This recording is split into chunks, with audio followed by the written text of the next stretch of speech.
Hello, good evening, namaste. This is Dr. Aparna. I am your emotional healing synergist. I am an Ayurvedic psychotherapist, a passionate infopreneur, medical writer, and a budding YouTuber. So, in my pursuit to address, promote, and propagate Ayurveda and psychotherapy globally, I come up with discussions every week on Ayurveda, mental health, psychotherapy, and related aspects. So, in this process, I also review books related to Ayurveda, mental health, psychotherapy, and self help mental health books. You know, this is a form of emotional metamorphosis. See, books can help you in different ways. So this is a form of emotional metamorphosis. Emotional metamorphosis, I have talked about it in detail in another video. You can check that video. You'll find in my YouTube channel and LinkedIn. And today, in continuation to the previous discussion, previously in two of my sessions we were discussing a book in detail called Maybe You Should Talk to Someone, that is authored by Lori Gottlieb. And we had discussed, why, what are the reasons to read this book, what is this book all about. And you know this journey of Lori Gottlieb is a psychotherapist, is a therapist herself, who who is in a journey as a therapy client and a therapist. In we get to see both the sides of the story in this book. So if you want to know in detail about the first two aspects, we were discussing the case studies as well. We discussed about Lori Gottlieb, who's the author of the book. We discussed she getting into going to a therapist, she herself being a therapist, going to a therapist, and then she as a therapist seeing therapy clients at her clinic.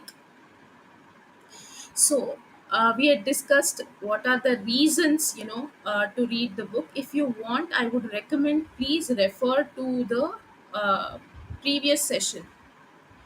Please refer to the previous session, previous two videos we've made on the subject. So I would recommend you to watch that those two first, then you switch to this one, so that you can be able to better understand what we are talking about.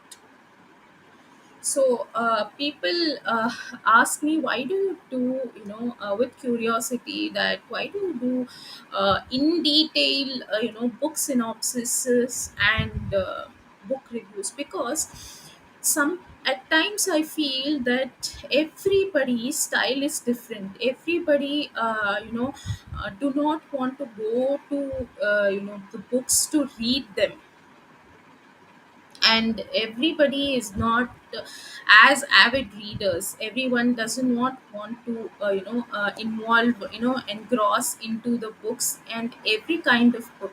But at times I also feel like listening to some kinds of audio books, if they are in detail, um, I feel it is good. Even though I'm an avid reader, I do like listening to audio podcasts of the books. So I do it in detail as per my understanding and key takeaways and the summaries, so that people would find it, helpful. And if it could help at least a few people, I would, you know, uh, consider that my work is successful. The impact. what I want to provide is, successful. That's why I go through the book, the synopsis very much in detail. So let's begin with today. We had discussed two case studies till now. We discussed about the author's case study and another case study, which was John's case study. Initially, when John approached Lori, the author, he felt that everybody around him was stupid and he was only the intelligent person in at least in his vicinity. So John's case study, and we then found out what was going into John's life. So John's case study is a poignant example of the profound impact that therapy can have on individuals experiencing deep grief and loss. Here in John's case, who have missed, John has lost a 6-year-old son in a car accident. So that was the deepest issue which was bothering him, and that was not the complaint he actually came for. So this case study, illustrates the potential for healing, for growth, for the rediscovery of meaning and purpose in life. So John's journey serves as a powerful reminder of the strength of the human spirit in the face of adversity. So, the journey of finding meaning after a devastating loss demonstrates the potential for personal growth and transformation even in the face of unimaginable pain. John was going through an unimaginable pain, yet, in the end, you know he was a Hollywood he was a Hollywood writer. He wrote a fabulous book and fabulous a script, and which was produced so even in an unimaginable phase of experiencing pain. So in the end, the author has written that John's journey of finding meaning was really important lesson for all of us. So meaning and purpose in life. So our next case here is Rita, or this is a pseudonym actually. The names of the patient are different, but in the book it is mentioned as Rita. So Rita is a elderly woman. So she is 69 years old, who grapples with unresolved anger towards her, and for various issues. We'll see her case study in detail. This anger has resulted in strained relationships with her family. So Rita is 69 years old, and when she starts therapy, she finds she tells the author, her therapist, that she plans to end her life if it doesn't improve within a year. She is planning to commit suicide if her life doesn't get any better. So she tells that to her therapist, this is the last resort why I have come for. I've given myself, a year time, and if my life did not improve within a year, I am planning to commit suicide. So she says that. So Rita's case was, actually Rita's been divorced 3 times and has actually has 4 children, but four none of her children are living with her. The one thing she has going for her in her life is her art. She What she does is she chalks means she draws her. She is an artist. She chalks her sad circumstances up to her bad choices in the past. So you know her first husband was a lawyer, and she says she starts sharing her case history in this. Then and he was in, at first she thought he was very charming. Then he started working late, drinking and beating her and their children. So, and Rita wanted to get out, but she felt that for her children she had no choice, but she had to stay. And she also dropped out of college to look after the kids. And so um, then she also, what she did was she started drinking. She confesses that, and all these were happening in her life, and Rita did eventually leave that person. So by then her children were teenagers. They were already messed up, and the children were also getting into drugs and self harm. So strangely, the children hated her and wanted her to be, back with her father, their father. So after Lita left her first husband, he went on his best behavior and provided for the children financially. So she started questioning if she made the right choice or right decision in leaving. So after that, one on other things goes on, and encouragingly as the year goes on, Rita makes some remarkable positive changes in her life. So she gets close to a lovely neighboring family with two young children who look up to her, and she's basically telling her story, that how she met, the father in the family also helps her to set up a website to promote and sell her art. And Rita even gets another love interest with a neighbor. But even after all this, but Rita feels like an imposter, like amongst all these people, unworthy of all the good now in her life. Even though some things are getting better, she feels that she is not worthy of whatever good is going in her life. So the author explains that people who have traumatic histories tend to afraid of joy and are always waiting for something to go wrong. Because everything was wrong in her past, now also she is always expecting that something is going to go wrong. So Rita experienced joy as anticipatory pain rather than pleasure. She can't forgive herself for the terrible things she has done to her children, because she, anyways, left her children, and because the children didn't wanted to stay with her. As um, she feels that she won the lottery, but she stole the ticket. So she also pushes the new love she found away. um, but then she's jealous when that new friend has got another girlfriend. So she's very confused here in this stage. So what do we learn from her case?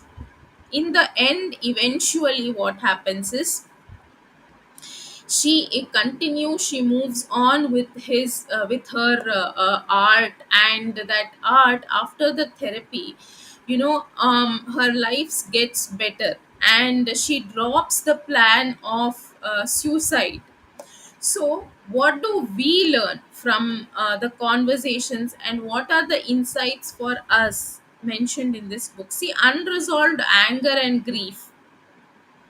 So the conversation was like, Rita opens up about the deep seated anger she feels towards her parents, especially, her mother who passed away years ago.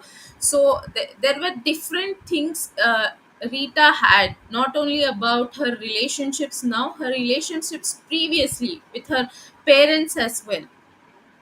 So, what this highlights is, the author says that the impact of unresolved emotions on one's relationships and well being. So it shows that acknowledging and processing deep seated emotions can be a crucial step towards healing. Then that means if there are any unresolved emotions, or you have to process those, communicate and process those emotions, because that is the first step towards healing. So, and patterns in the family dynamics. See, the Rita and the author explores the patterns in Rita's family. Particularly the dynamic between Rita and her parents during her childhood. So, this shows us how family dynamics and early experiences can have a long lasting impact on one's emotions, emotional well being. So, this emphasizes the potential for therapy to provide a space for understanding and healing family related wounds. They were discussing who's wrong, who's right. We talked about idiot compassion. If you want, go refer to my previous video if you want to know about what is idiot compassion and what is wise compassion. So, the complexity of grief and loss.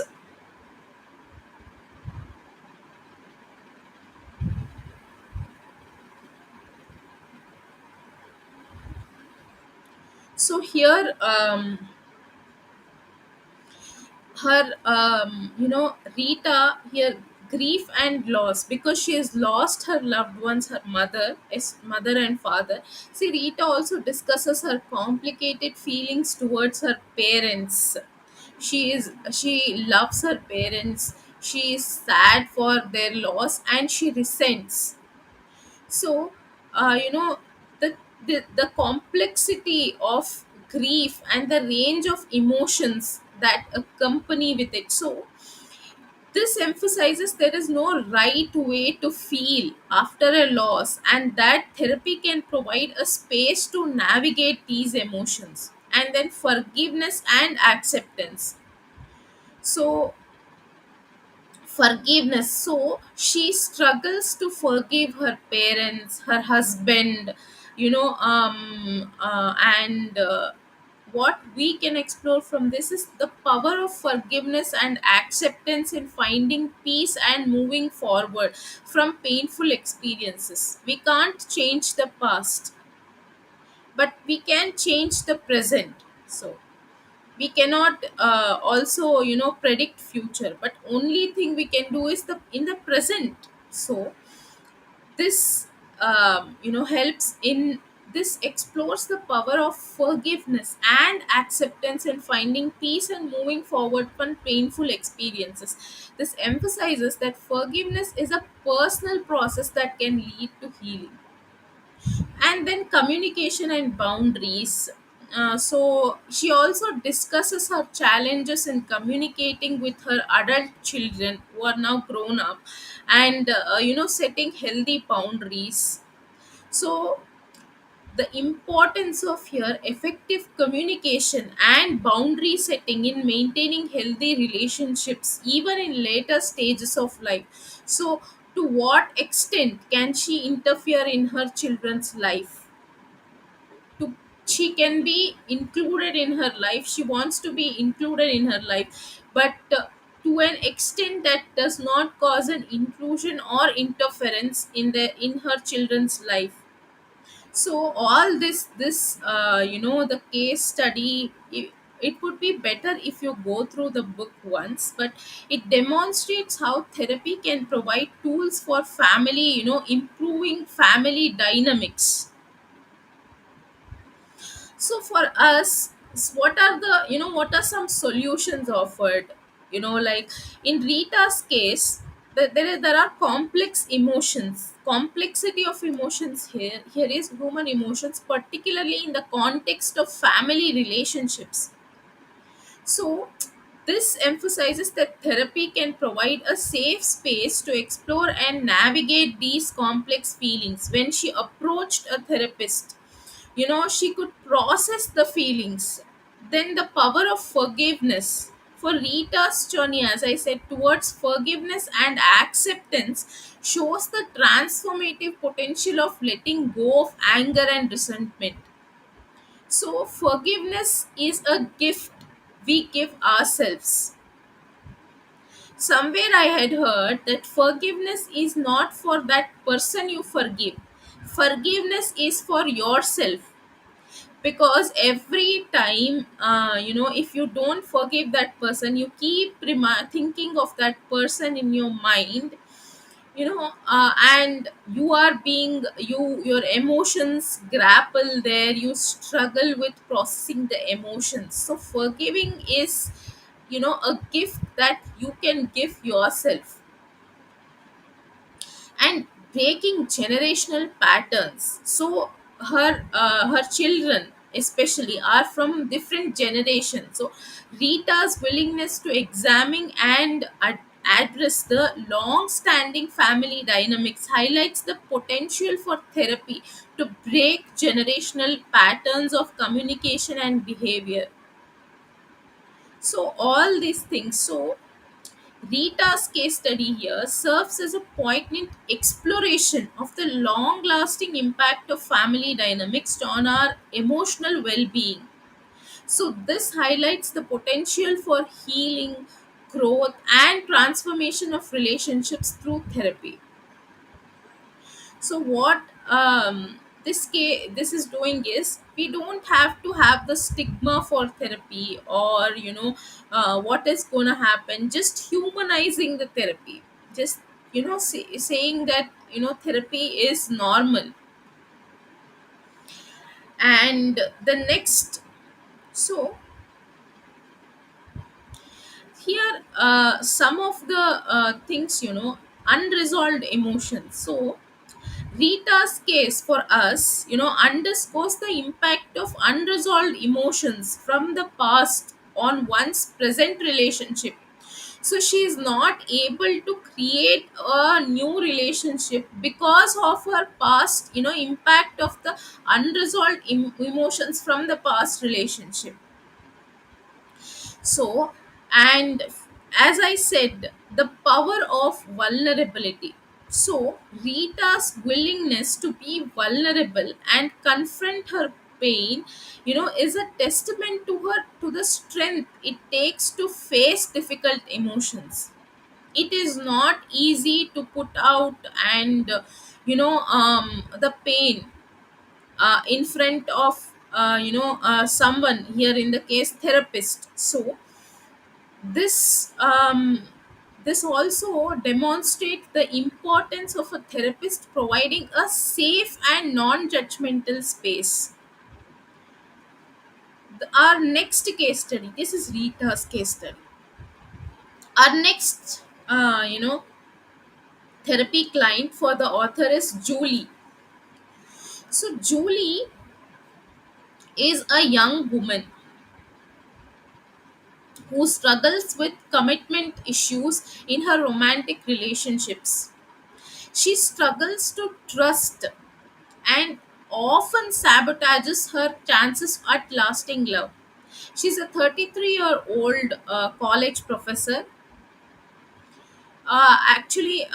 This reason she came for here is she receives a cancer diagnosis, a terminal illness, after returning, from her honeymoon.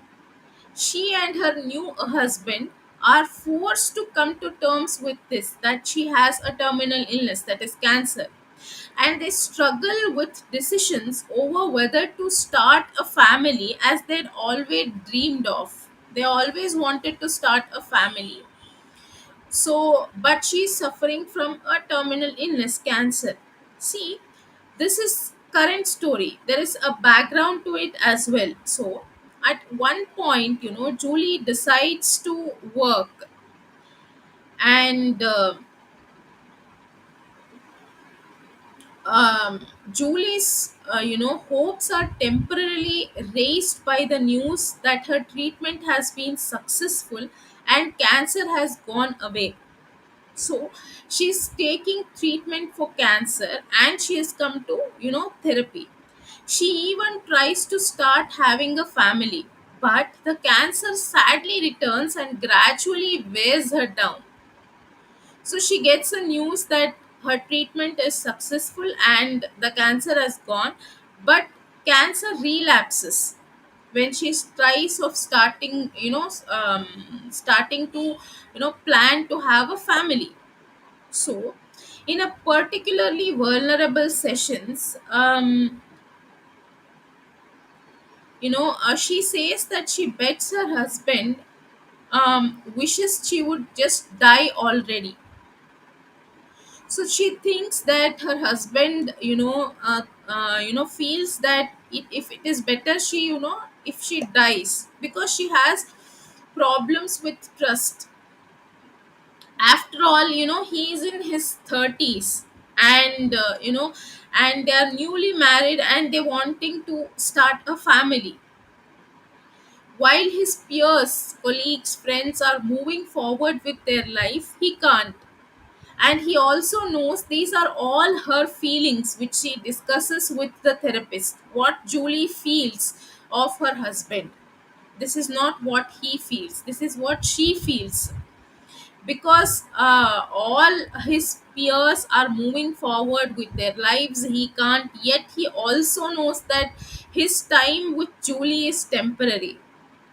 When asked if she feels anger or jealousy towards her husband, uh, she says that she does feel, jealous and anger. She further admits, and she secretly says that she's angry at everyone who gets to live a life longer than her. She feels, why only me?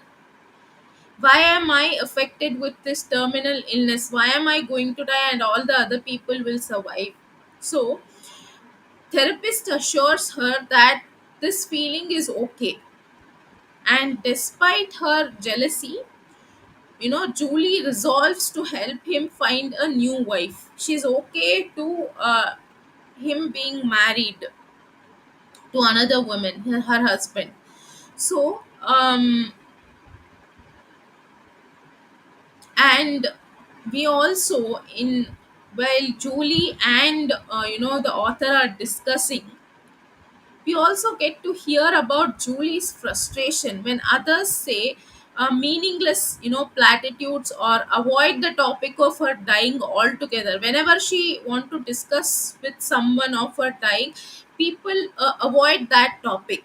So worst of all is when someone avoids her so that they don't have to get in an awkward conversation to begin with. So author observes these actions are done to protect, the speaker, but it leaves the person experiencing the adversity feeling angry and alone. People do that because they do not want to address the cancer aspect with her. But this, feels her more, more pain, more feeling angry, and she feels isolated and alone. Instead, she thinks that people would just say, things like, I'm so sorry. She feels that people, instead of avoiding, could say, I'm so sorry, I feel so helpless, but I care about you. Or even just, I have no idea what to say. So she says that people started avoiding me when they came to know about the cancer, because they do not want to discuss that topic. So she says whatever she feels. And here, if from the conversations, what are the lessons for, us? The patterns in relationship, like, see, Julie discusses her dating history, and she also discusses her past dating history. This is the present, when she is married and she has a terminal illness. She also has the background to it, why she does have, trust issues. So she discusses her dating history and recurring patterns she notices in her relationships, particularly her tendency to push partners away. It is her tendency because she does not trust people. So, um So this highlights for us the role of self-awareness in the therapy. She is very well aware of herself. It shows that recognizing and understanding our own patterns is a crucial step towards making positive changes in our relationship. I've spoken about this earlier as well. When clients come to therapists in the first few sessions, they might hide some information which is important because they feel that therapist would judge them.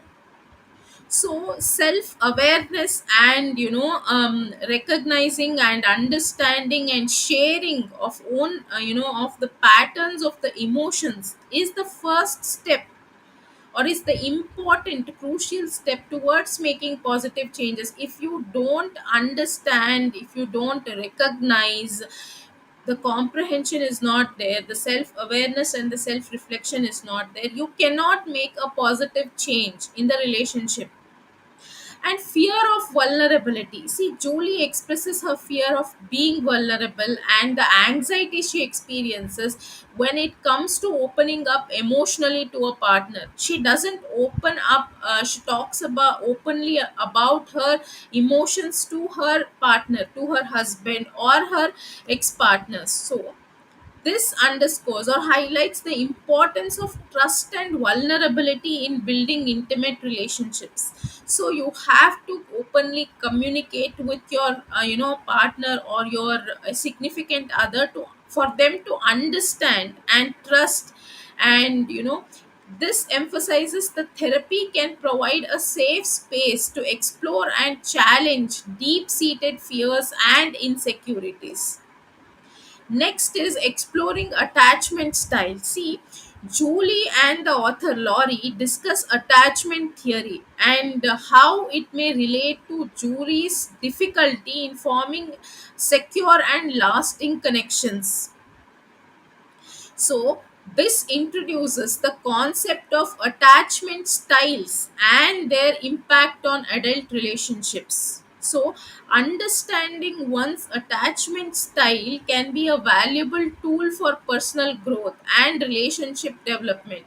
So, when there are romantic relationships involved, uh, open communication and knowing, so understanding one's attachment style. So how will your partner, emotional attachment, I'm talking about emotional attachment here. If you know how the partner can emotionally be attached uh, to you, so if you kind of explore that, that could be a valuable tool for personal growth and relationship development as well. So breaking down barriers here. So Julie and the author work together to identify the emotional barriers, that are preventing her from fully engaging in her relationship. She is in the relationships, but she doesn't trust and finds the other person always wrong, even without communicating.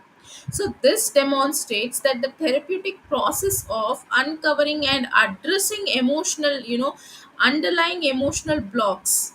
So all this, this shows how therapy can provide the tools to dismantle barriers to intimacy. And the role of trust in intimacy. So Julie discusses her struggles with trust and how it has affected her ability to form meaningful connections. So this highlights the fundamental role of trust in intimate relationships. It shows that building trust requires time, communication, and a willingness to be vulnerable. So, this requires time. So, the trust in the romantic relationships requires time and effective consistent communication and willingness to be vulnerable. Sometimes you have to be willing to be vulnerable. So then exploring the family dynamics here. So Julie and Lori, the author, delves into Julie's family history and how her upbringing may have influenced her approach to relationship, why she does not trust relationships. So this shows the importance, or this emphasizes the importance of understanding how our early experiences and family dynamics can shape our patterns in adulthood. So this emphasizes that therapy can provide a space for exploring and processing these influences. So for us, some solutions. What are the solutions given here? The importance of self reflection. Julie's case highlights the value of self reflection in therapy. So it shows that taking the time to explore one's feelings, motivations, and patterns can lead to greater self awareness and personal growth. Building trust gradually. Julie's journey emphasizes that trust is built over time through consistent and honest communication. It demonstrates that patience and understanding are key in developing secure and lasting connections.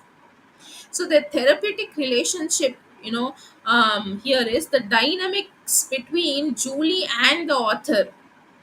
So this also serves as a model of trusting, model for a trusting and supportive relationship. See, here also she trusts the therapist and explains everything to her. So this shows us the power of a strong uh, therapeutic alliance in the healing process. So there must be a strong therapeutic alliance between a therapist and a therapy client. So empowering clients to make choices. So or the author Lori encourages Julie to take agency in her relationships and make choices that align to her own desires and values. So this reinforces to us, the idea that individuals have power to shape their own romantic journeys. So, and Julie's case study serves as a poignant exploration of the challenges individuals may face in forming and maintaining, intimate relationships. So, this highlights the potential for personal growth, self discovery, and the development of healthier relationship patterns through therapy. So Julie's journey offers us, insights for both therapy seekers and therapists. So particularly in the realm of this story is in the realm of love and romantic relationships and intimacy. So here lessons for us is patterns and self-sabotage. See, Julie actually what she does is this case highlights the role of patterns in our lives and the way they can lead to self-sabotage because of her trust issues, and she is self-sabotaging. That means she is harming her own relationships. So this shows the potential for self-awareness and change through therapy. So, as we can say, let's go to the next case study. This is we completed Julie's case study. Next therapy client of the author is Charlotte. So, Charlotte is a 25-year-old woman.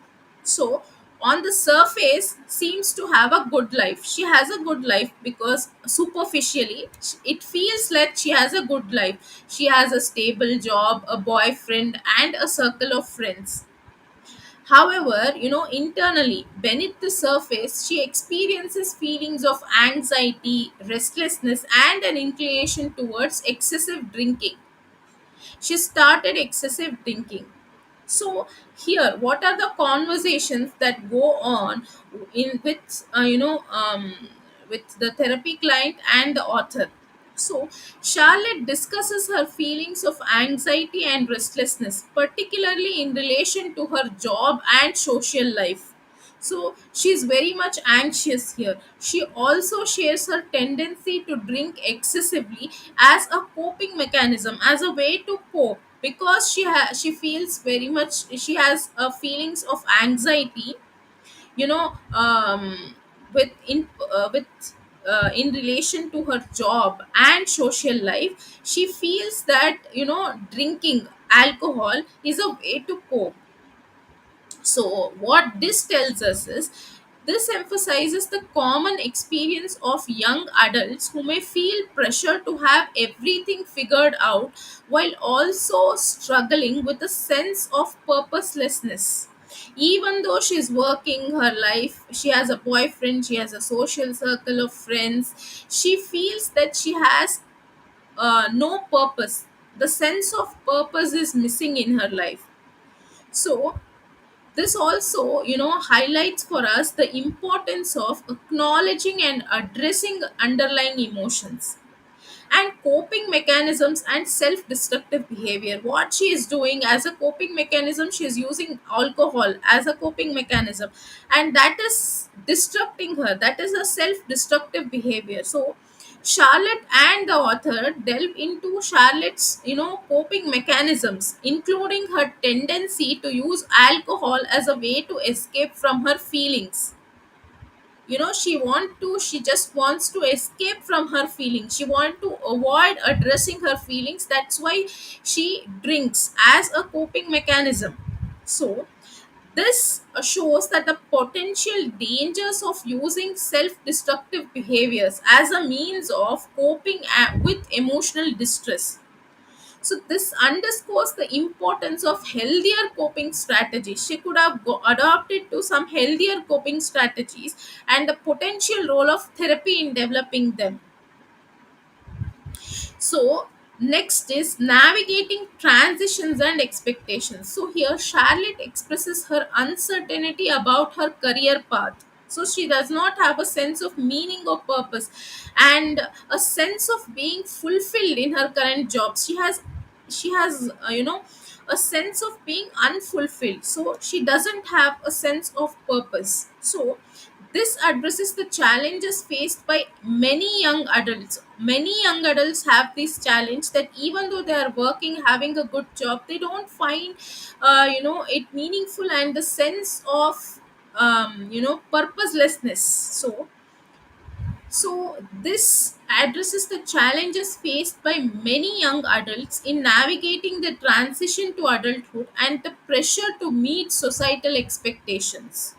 So it emphasizes the potential for therapy to provide guidance and support during these transitional periods.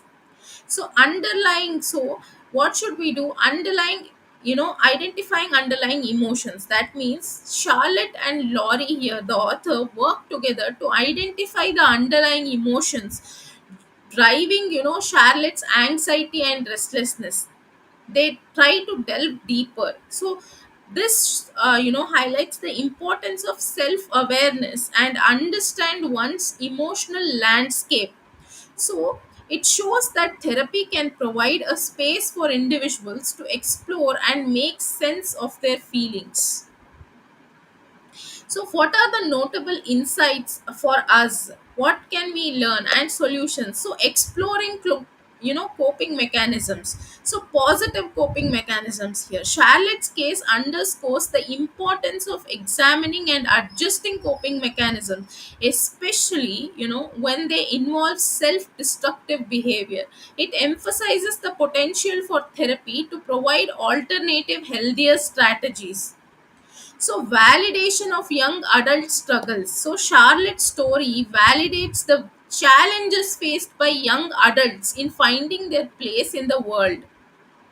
So it emphasizes that seeking support and exploring, one's feelings are important steps in this process. So setting realistic expectations. So Charlotte's case for us highlights the importance of setting realistic expectations for oneself, particularly in a phase of life marked by significant transitions. So, encouraging self reflection and goal setting. So, Laurie encourages Charlotte to reflect on her values, her aspirations, her goals, and at the end, she finds the purpose and meaning of her life. So, this shows the potential for therapy to provide a framework for personal growth and self discovery. When she leaves, when her therapy ends, she finds the purpose of her life. She finds various positive coping techniques and strategies and mechanism not to escape from her feelings and emotions. So, for us, Charlotte's case study, offers valuable insights into emotional challenges faced by young adults, particularly as they navigate the complexities of early adulthood. So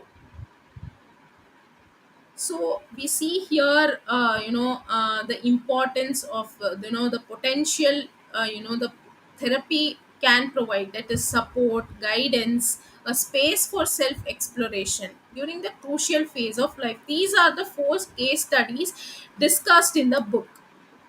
So reasons to read is what is, insight into therapy. We get what is the insight into therapy, and emotional resonance.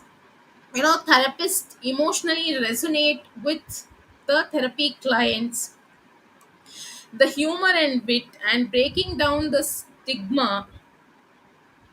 So, for therapy seekers, demystifying the therapy, understanding human relationships, normalizing vulnerability, coping with loss and grief, self reflection and growth, developing resilience, navigating change, acceptance and forgiveness, mental health advocacy, or all those things. For the therapists who are therapists watching this, how to build an empathy and connection with, the clients, the therapist can glean valuable insights into the importance of empathy, genuine connection, active listening in building a strong therapeutic relationship, counter transference and boundaries.